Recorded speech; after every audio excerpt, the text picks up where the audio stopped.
The FBI is the most sophisticated law enforcement agency in the world, pursuing the most dangerous criminals. In California, when a young girl vanishes, We see Sandra Cantu skipping across the trailer park, going toward her house, and something catches her attention. the Bureau mobilizes. We had sexual deviants living in the trailer park. We just had other weirdos living in the trailer park. What are the odds of Sandra still being alive? FBI. Criminal Pursuit.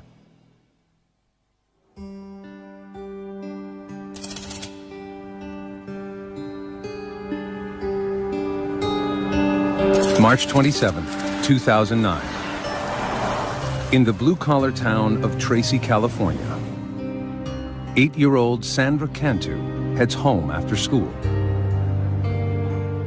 The second grader makes her usual afternoon rounds, knocking on doors and looking for playmates in her mobile home park. I'll let them know you came by, okay? All right, all right. There's only 100 people that live here, so it's a very close-knit community. All the residents here knew each other and pretty much trusted each other.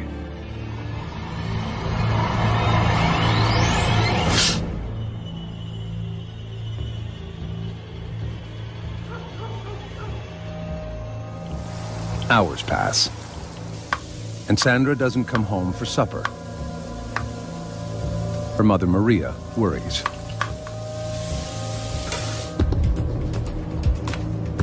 She begins calling her daughter's friends. Hi, Kathleen, this is Maria. Have you seen Sandra? No one has seen Sandra for hours. Okay. Maria always told the kids not to go outside the trailer park, and the kids never did. So when she went looking for her and couldn't find her, she knew something was wrong. Just before 8 p.m., Maria calls the Tracy Police Department. Tracy, please. Well, I have a missing daughter. Okay, how old is she? She's 8. When's the last time you saw her? Oh, it's about 3. She told me she was going over to this one girl to play, and she hasn't been home. And I went looking all over. There's a 72% chance of finding a missing child in the first several hours. After that, every hour that passes, it drops off. It's a statistic Tracy's new police chief, Janet Thiessen, can't stop thinking about. Though she's been with Tracy PD for less than 2 months, the chief is a veteran of law enforcement, and she's afraid for Sandra's life. Statistics tell us if a child has actually been abducted, whether it's a known person or unknown, the likelihood that that child will be murdered is most often going to happen within those first 3 hours. The police get a detailed description of Sandra and what she was wearing. They learn that Sandra lives with her mother, grandparents, and 3 older siblings. Everyone was home that afternoon, but no one saw Sandra playing outside. There was just one witness, a surveillance camera Sandra's grandfather had installed outside the family home to prevent vandalism. The lens captured Sandra's movements at 4 p.m., right before she vanished.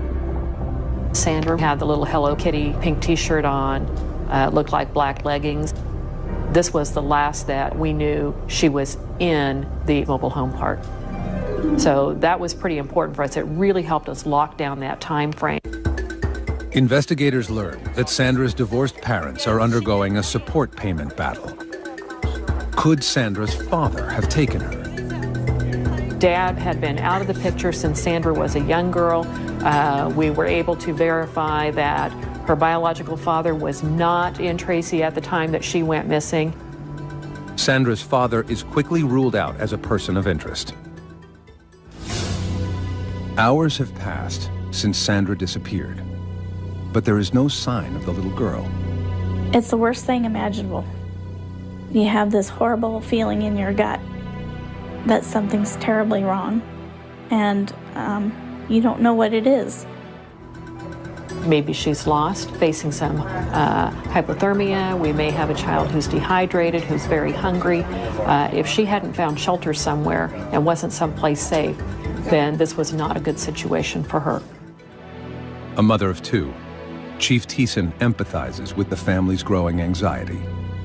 It's just heart-wrenching, and we have a job to do. We have to move forward through it. But I think there's that human side of all of us that we think in the back of our mind, is this going to be that time where it's bad?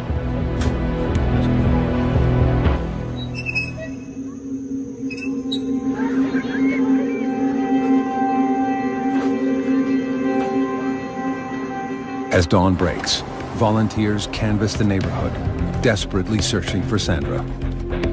We had a helicopter unit out. We were using a flare unit to check for heat sensors in the area that we were flying over.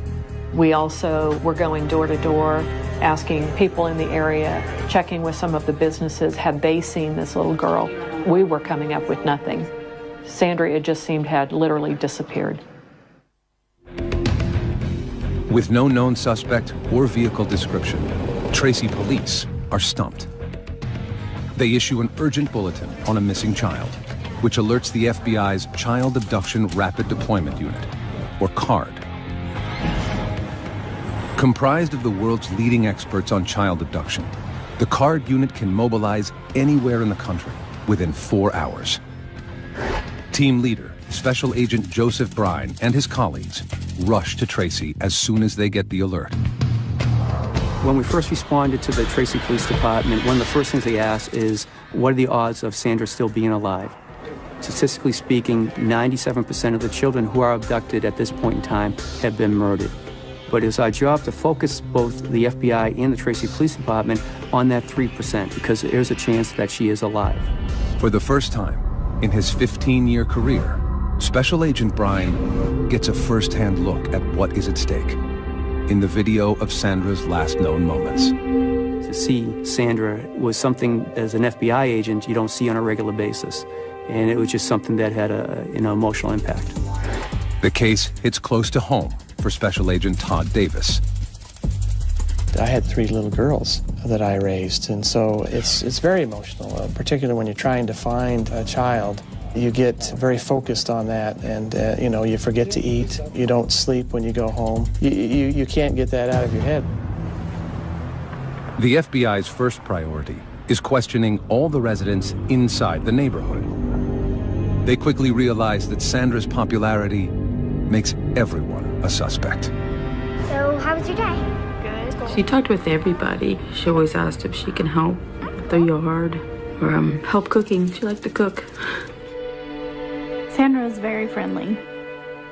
She had a way to just capture your heart, and she had a beautiful smile.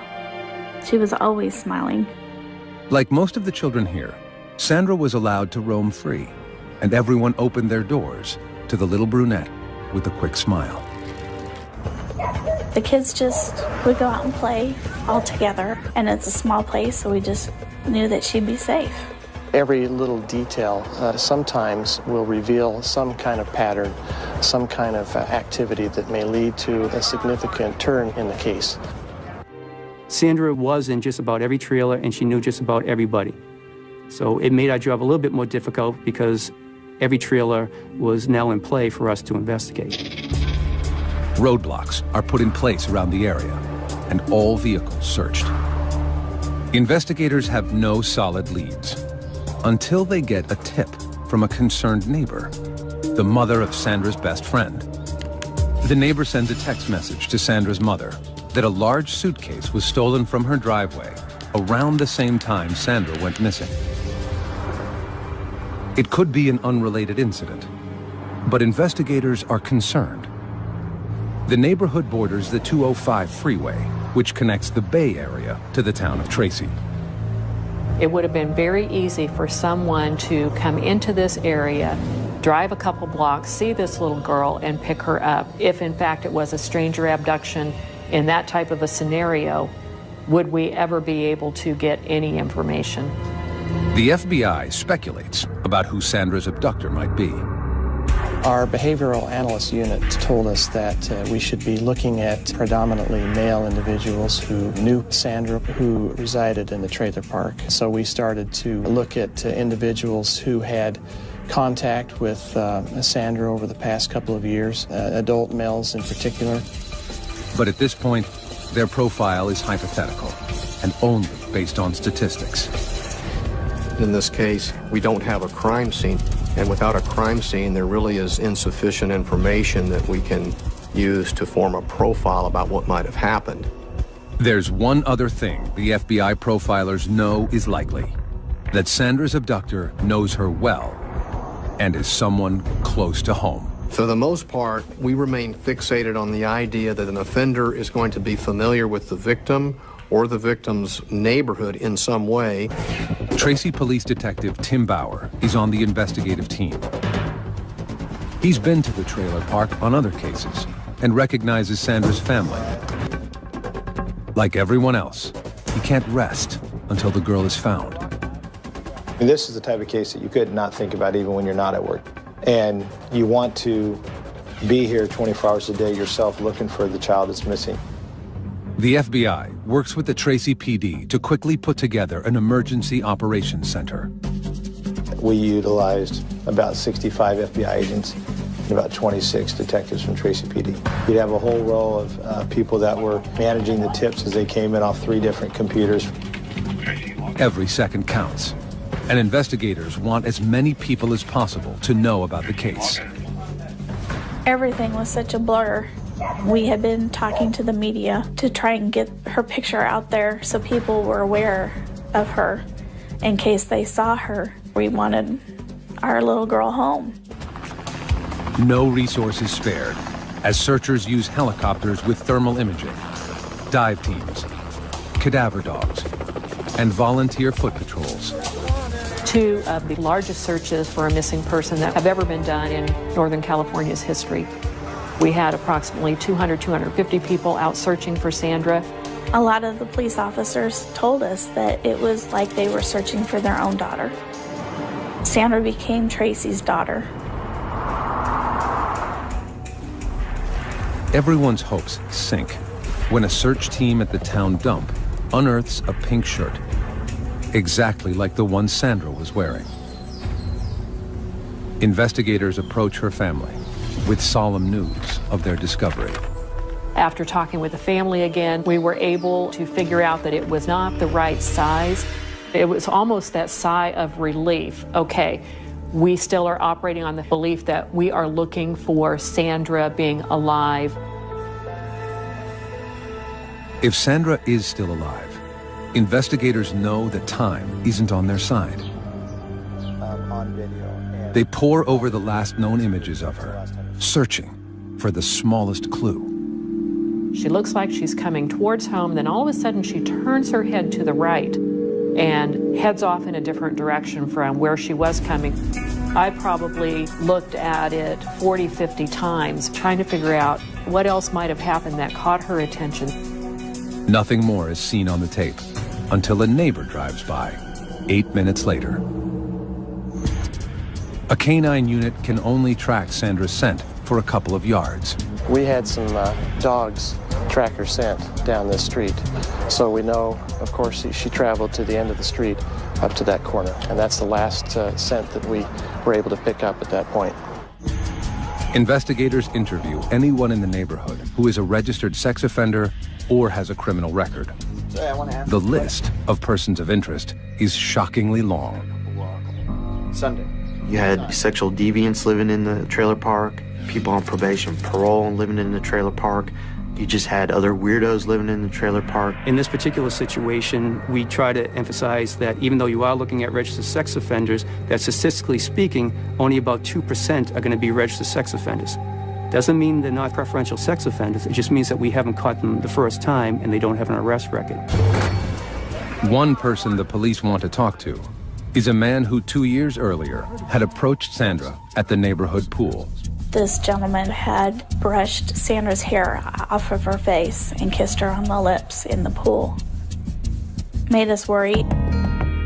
The man admits to the kiss, telling investigators it was harmless affection He has no prior criminal record, but makes a disturbing confession.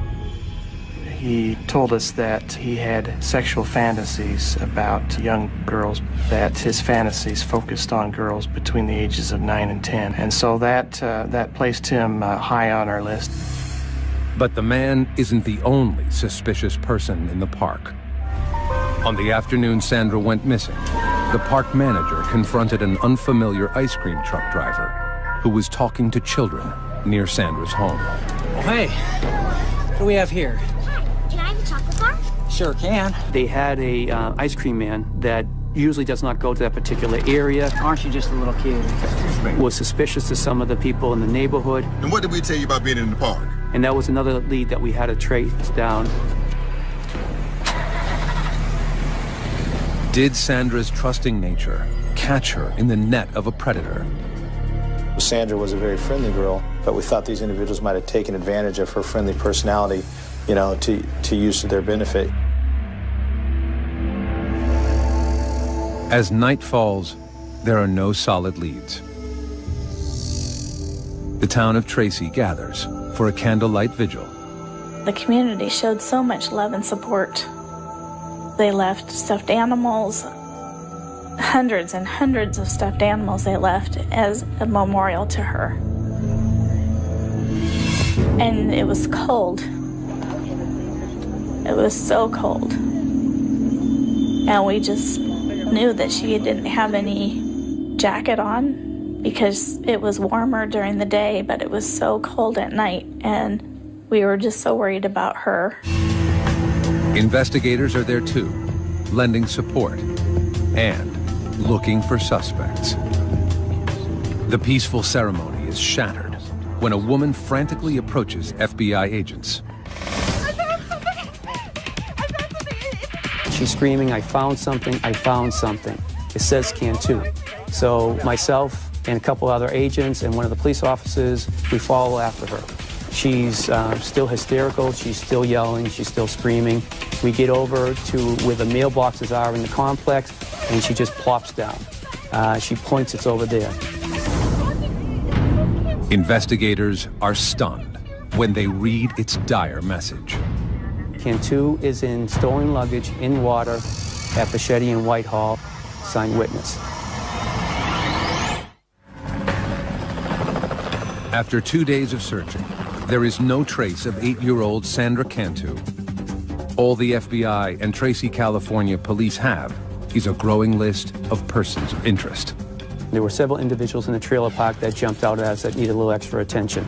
These were individuals that had either been involved in drugs, crimes against children. Then, a startling lead lands in the lap of investigators. A neighbor walking to a candlelight vigil for Sandra finds something suspicious in the park. Here's the note. I was just walking by and I saw it here on the grass and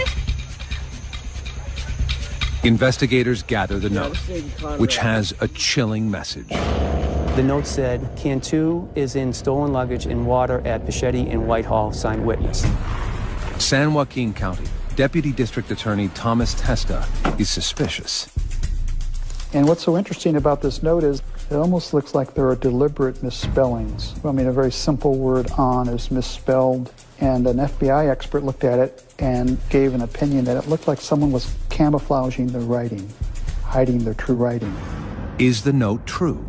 Or is someone trying to throw the police off track?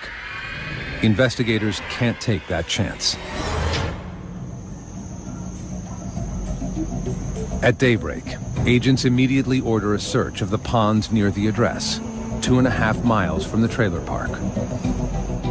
The intersection borders a river and a dairy farm, and there are several settlement ponds for cattle manure runoff. Investigators aren't sure where to look. In the settling ponds, it makes it extremely difficult to search because of the sewage that had flowed into those settling ponds from the dairy. It makes it impossible for divers to locate anything.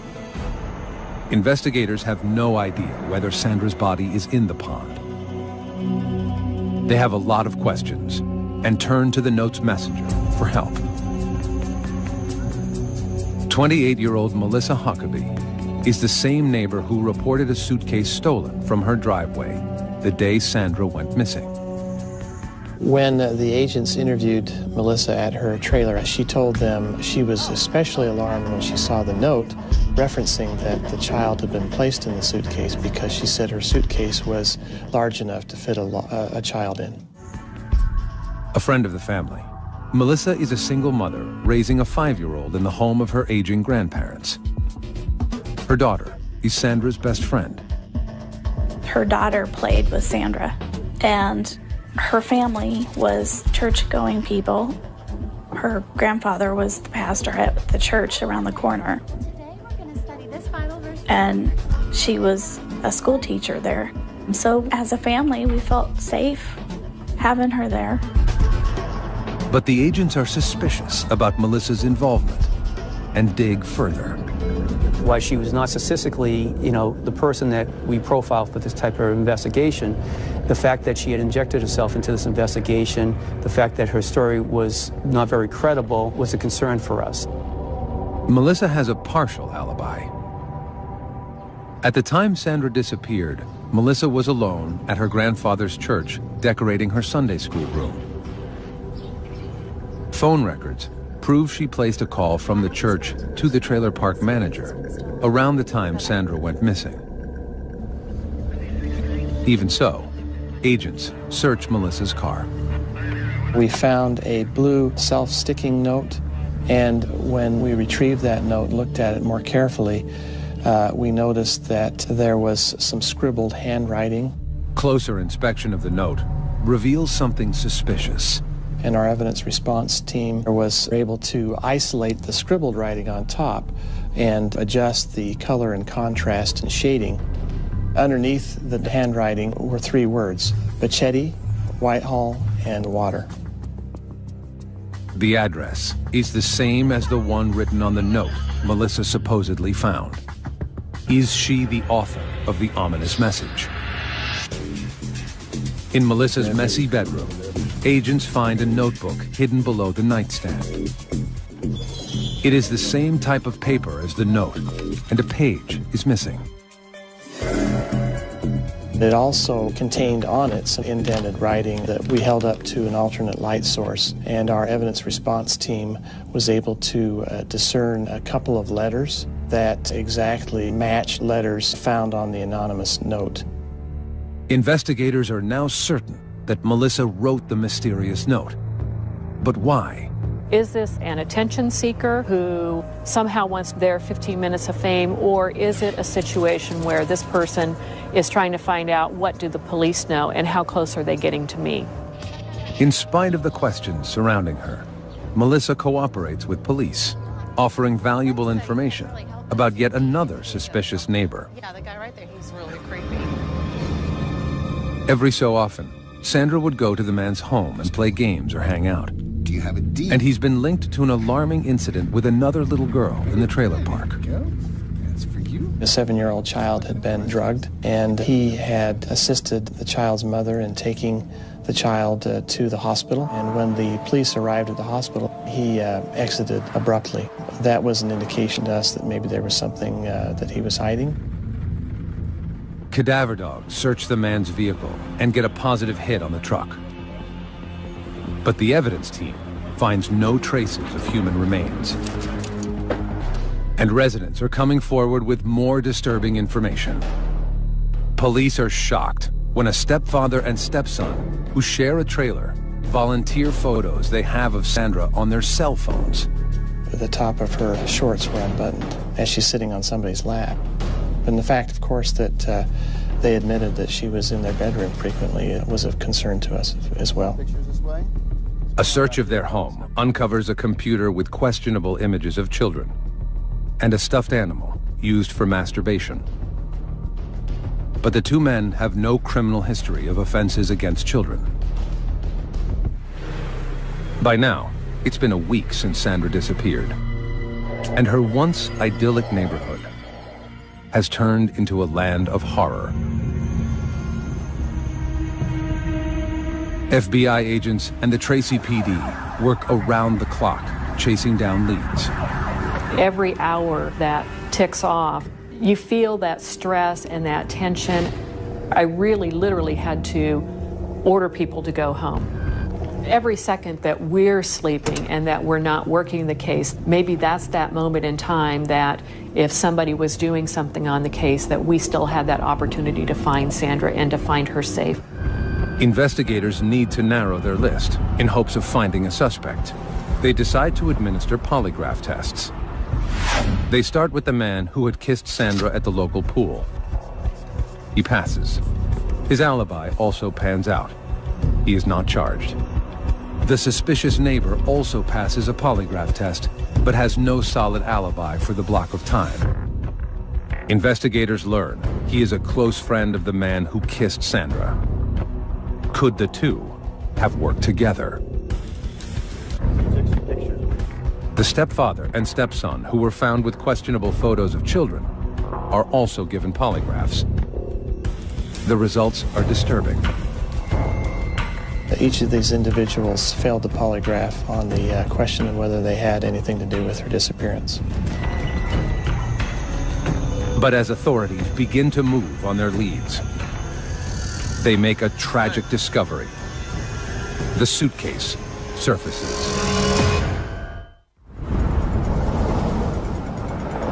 It's been 11 days since 8-year-old Sandra Cantu vanished from her trailer park in Tracy, California. 2.5 miles away, workers at a dairy see a suitcase floating in the water. They call the sheriff, who rushes to the scene with Tracy PD and the FBI. Is she in there? We wanted to know, but at the same time, we didn't want to open at the scene, obviously, because we want to protect the integrity of what's inside. Hairs and fibers, other pieces of evidence that can link us to who did this, if this is actually Sandra in the suitcase. The suitcase does not have any identifying marks, but the zippers are tied together with a thin white string. Standing knee-deep in sewage, the evidence team lifts the suitcase and places it in a body bag. Immediately, the one thing you noticed was the weight of the suitcase. There was definitely something inside the suitcase. As we start to carry the body bag out, all of a sudden you could smell the smell of death. Investigators deliver the bag to the San Joaquin County Medical Examiner. He carefully cuts the white cord on the zipper and opens the case. Inside is a young girl, curled into the fetal position. Dental records and her clothing confirm what investigators don't want to hear. It is Sandra Cantu. It's devastating. You know, we lived up to this moment that she's still alive. We gotta find her. She's still alive. We can find her. We can find her. And then at this point, we can't. The only thing we can do to help her now is by finding out who did this. Sandra's body is fully clothed, in the same outfit she was wearing when she disappeared. Toxicology reports reveal she was drugged with benzodiazepine, a powerful sedative. There are no obvious injuries on Sandra's body. No scratches, bruises, or cuts, except a small scrape on the inside of her bottom lip. The coroner determines that she was sedated, then smothered, before being put in the pond. And there's something else. The doctor determined that she had been sexually assaulted, and at first was kind of confused because of the angle that had been used for the sexual assault, and kind of determined that it had been with a foreign object. After assaulting her, Sandra's killer completely redressed her body. What it suggests to me is that this was an individual who knew Sandra and perhaps may have felt remorse and wanted Sandra to be presentable. Special Agent Marcus Knudsen stays with Sandra's body as she is taken for x-rays and then to the morgue. Knudsen, himself a father of a young girl, can't bear to leave Sandra alone in the dark again. It hurts because this is a young girl. She had everything going for her. You know, why? Why take the life of a young girl? The case is now officially a murder investigation. But before authorities can begin, Chief Thiessen has the painful task of informing Sandra's family. It's so hard when you see something that's happened to a young child There's no easy way to tell somebody that your child is dead. It's news Sandra's family is not prepared to hear. When they came to tell us that they found Sandra, the most primal screams that you can imagine, and wailing and disbelief and just not wanting it to be true. To me, she was a beautiful baby.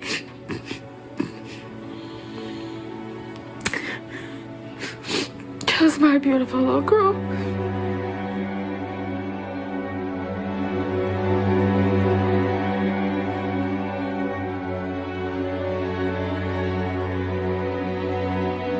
Once I had delivered the messages, I needed to have a few moments just by myself. This was just so highly charged. I had to take a few minutes, and I'm sure that there were a few tears that escaped. And then it's back to take that deep breath and back to the job at hand. Now we had a killer to find. Authorities know the killer is on the loose and could strike again. And the messenger of the note, Melissa Huckabee, is now their prime suspect. Now that we found the body described in the note and the type of suitcase matched the suitcase that had been supposedly stolen from Melissa's trailer on that day, that certainly pointed in her direction. Investigators want to polygraph Melissa, but they can't. Melissa is in the hospital after attempting suicide by swallowing razor blades. Agents don't know what to make of her erratic behavior, but they do know that something is up.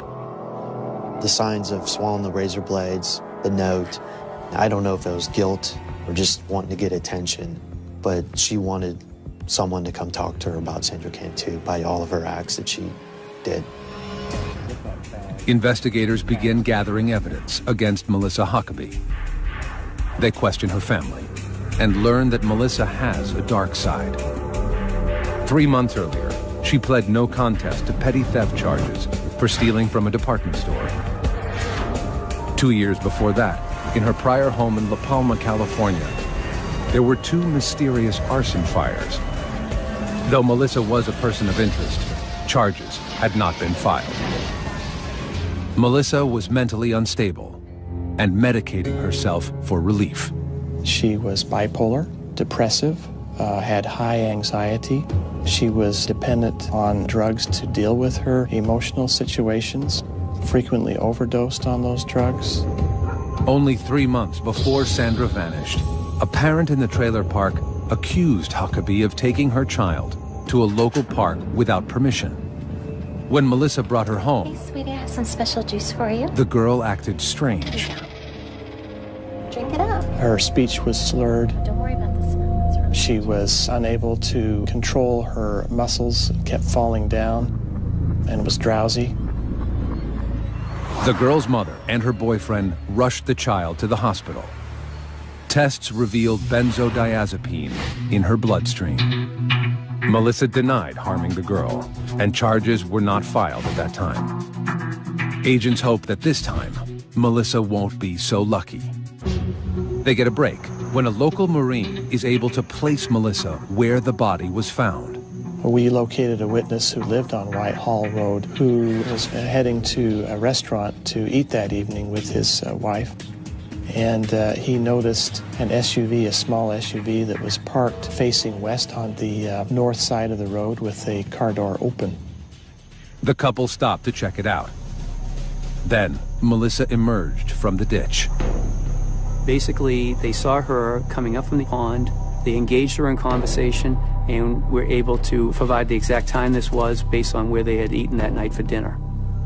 They described her to a T. They described her vehicle to a T.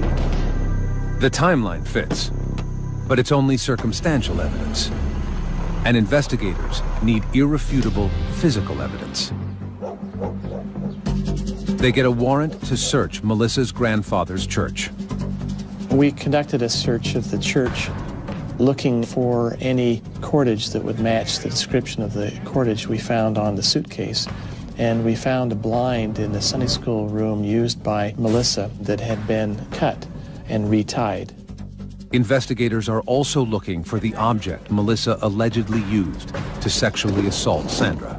We covered the church head and toe with alternate light source, looking for bodily fluids and blood. In the kitchen, they find a bent rolling pin. The rolling pin had one side that had a red smudge on it. So they collected it with gloves, of course, put it in a bag, and tried to find fingerprints on it and collected that smudge. Now, agents have to wait for the crime lab to do its work. They want the case to be rock solid before they make an arrest. They won't have that luxury. 5 days after entering the hospital, Melissa Huckabee is released. Her daughter and grandparents have left town, and her house is empty. Police wiretap Melissa's phone. The next day, they hear a phone call that stops them in their tracks. She asked for Sandra's sister to come down and play with her daughter. Hey, Maria. Yeah, I was wondering if your daughter could come over and play with Mike. Clearly, the concern for the Tracy Police Department and the FBI was that Melissa Huckabee was now asking this girl to come down so she could kill this young girl, just like she had killed Sandra.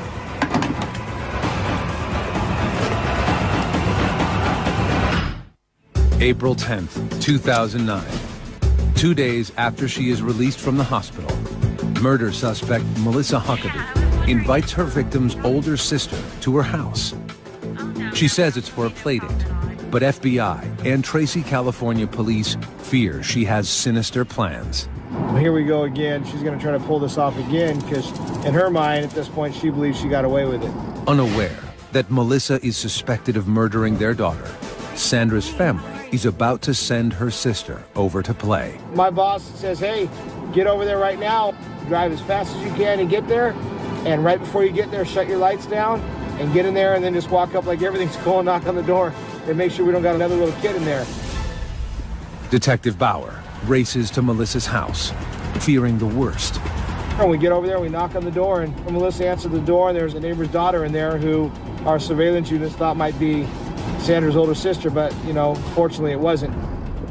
Trying to act casual, he convinces Melissa to come down to the station for a formal statement. I mean, you can look at this as like a game of cat and mouse. We let her believe that she was winning the early rounds, but we knew the ultimate goal for us was to, one, get a confession out of her, but two, to get her to understand that we knew and we had evidence to show that she was solely responsible for Sandra's death and assault. In the interview room, Detective Bauer confronts her with proof that she forged the note about the suitcase. We took a normal, 3-inch blue sticky note, and we blew it up on graph paper the size of this wall right here. And it had the 3 words on it that were scribbled out, Pachetti Whitehall Water. And the person wrote this note, and it had to be the only person that knew where Sandra was.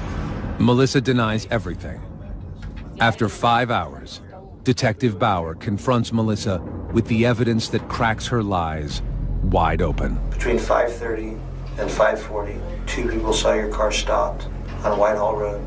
They saw you come from out of the bushes on Whitehall Road, and someone asked you what? When I was okay, and I said I was going to the bathroom. Mm-hmm. What were you doing, Melissa?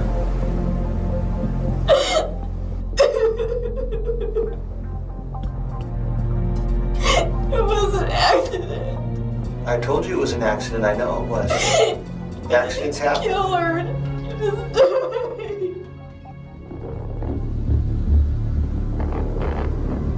Melissa claims Sandra's death was a horrible accident, a misguided game of hide and seek with Melissa's daughter. Melissa says she became distracted and forgot about Sandra in the suitcase.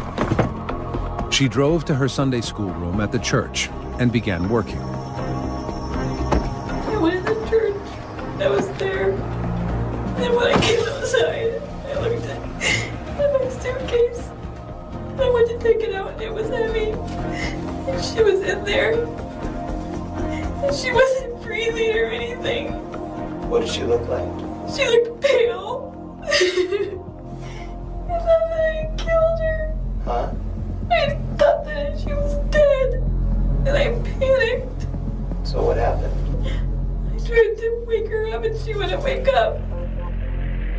Melissa claims she tried CPR, but it didn't work. She zipped the girl back into the suitcase and decided to hide the body in the pond. Did I kill her? I didn't want anybody to think that I had killed her.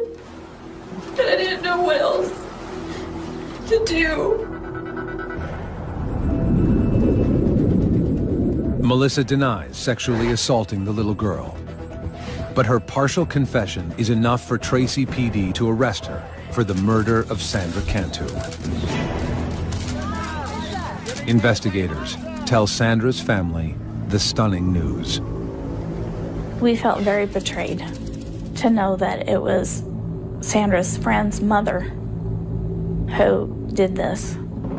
Forensic tests on the evidence from Huckabee's home and the church confirm what investigators already know, that Sandra's death was no accident. Reports reveal that the metal rolling pin in the church kitchen contains traces of Sandra's DNA. Sandra had never been in that church, so her DNA should not have been on that. So it was a real powerful piece of evidence. The cord from the blinds in the church are compared to the string on the suitcase. The laboratory came back with a report indicating that that cordage was the same size, color, dimension, and substance as the cordage found on the suitcase. Analysis of Melissa's home computer suggests that Sandra Cantu's murder was coldly premeditated. We found an article detailing the murder of a child, and that child had been murdered by her grandfather and placed in a suitcase, and the suitcase had been thrown in a river. Based on the evidence in this investigation, it appears that this was premeditated, and it was a sad opportunity that presented itself, and she took advantage of it. The forensic evidence is the final piece of the puzzle. Authorities use it to construct a timeline of what happened to Sandra, beginning with the surveillance tape. At 4 p.m., Sandra walked off screen in the direction of Melissa's home. Sandra, come on over here with me. Come here. You want to help me decorate the church? Sure. Okay, come on, let's get in. 8 minutes later, Melissa's car drove by.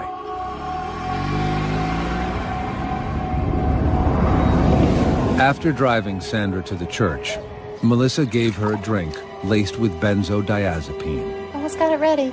Thanks.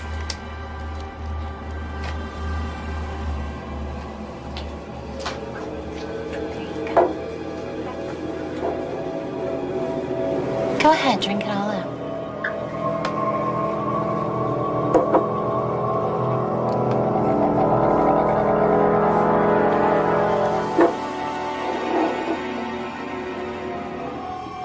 When the girl was unconscious, Melissa made her move.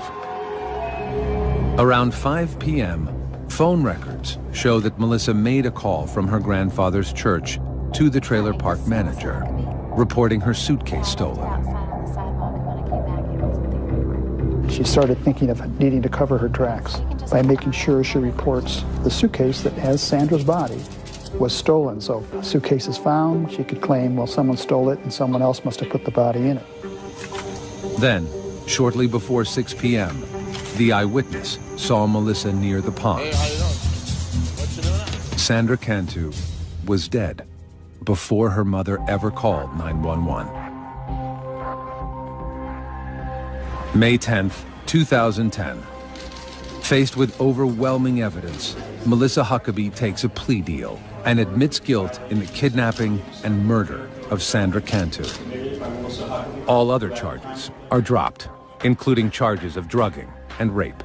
And I think that's a testament to the strength of the case and to the credit of the detectives and the FBI, is that she probably thought there was no way out. She probably would have been given the death penalty had the case gone to trial. Melissa is now serving life in prison without parole.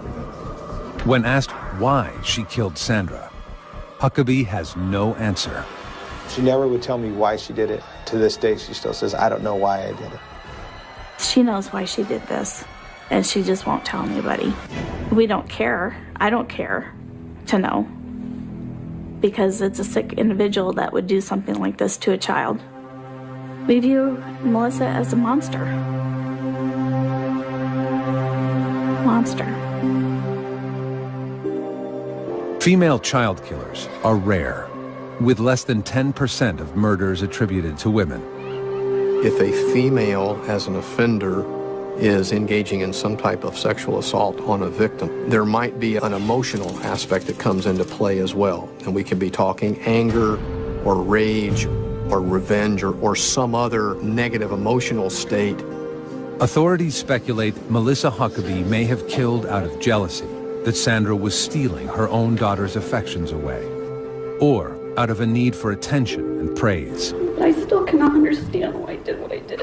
She created the emergency, and she was going to be the one to solve the emergency. She would be the hero. She would get all this attention. She'd be the star, and she'd be on these TV shows, and Oprah would come and talk to her. So there is that theory that this was just a cry for attention. Sandra Cantu may have walked off camera, but she will never walk out of the hearts of those who caught her killer. It's a tragedy that someone so little, so cute, had her whole life before, would lose her life. She didn't put herself in harm's way. Evil came and sought her out, and that's a clear tragedy.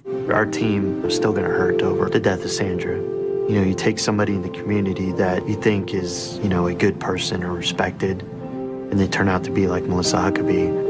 Yeah, it's hard. It's hard because it could be anybody.